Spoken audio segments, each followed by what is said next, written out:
Hello everyone, I'm Jay Dickey, President of American Heritage Partners.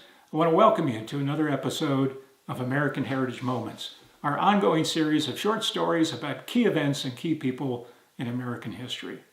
We welcome your feedback on any of our programs. Just go to our website, AmericanHeritagePartners.org, and send us your comments and questions on our Contact Us page. While you're there, please check out our upcoming events, including presentations by various experts on a range of topics related to American history, some of which we will be live streaming on Zoom. We also invite you to follow us on our Facebook page, which contains regular posts on historical subjects that might be of interest to you. So today I want to talk about John Hancock, one of the most famous leaders of the rebellion that led to our American Revolution. Now, Hancock was an unlikely Revolutionary War hero. He wasn't a military man or a politician, at least not at first. Instead, he was a wealthy Boston businessman who became a major supporter of the cause, in no small part by donating generous amounts of his personal fortune to the rebels and by his leadership of the Massachusetts Provincial Congress, created in response to the abuses being committed upon the people of Massachusetts by the British government.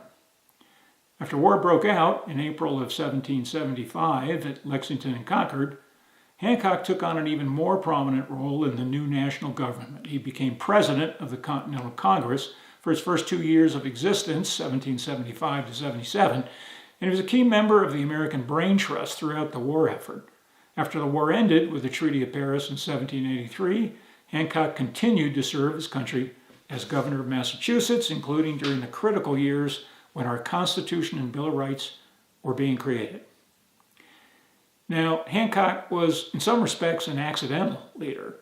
He was born in Braintree, Massachusetts, to an upper-middle-class family, and was raised by his uncle after his father died in 1744 when John was only 7 years old. His uncle became one of the wealthiest businessmen in Boston, and when the uncle died in 1764, John inherited the uncle's business and his personal fortunes. So suddenly, at age 27, Hancock was one of the most powerful and well-connected men in Boston. Almost immediately, he was swept up in the revolutionary fervor that began in 1763 with the end of the French and Indian War and the commencement of efforts by the British government to tax American colonists as a means of eliminating the massive debts it had run up during that war. Now, the Sugar Act of 1764 was the kickoff of these taxes and was then exacerbated by the Navigation Acts, the Stamp Act, the Townshend Acts, the Tea Act, the Coercive Acts, and similar pretty heavy-handed, increasingly harsh measures. Two of the most famous confrontations that then occurred were the Boston Massacre we all know about in 1770 and the Boston Tea Party we all know about in 1773. And through it all, Hancock attempted to thread the needle by trying to protect his business interests while also supporting the rebellion. Ultimately, he had to make a choice, and he chose to support the cause of independence. Most famously, he was the first person to sign the Declaration of Independence, and his bold signature on this historic document has become iconic. As for Hancock's personal life, historians agree that he liked the finer things in life and that he spent pretty lavishly on clothing, food, and otherwise indulged himself. Nor did he allow the revolution to interfere with his love life.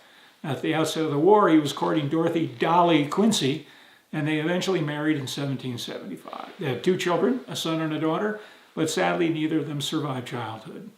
During this time period, Hancock also continued to make money through his various business interests, and he sometimes got himself in trouble.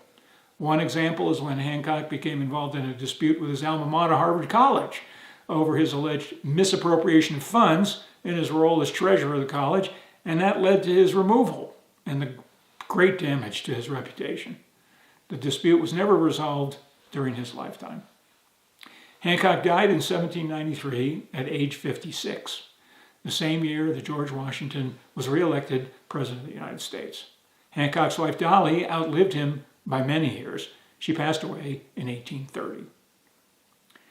So today we honor John Hancock, who's gone down in history as one of the greatest patriots of the Revolutionary era. Thanks for watching, and we'll see you next time on American Heritage Moments.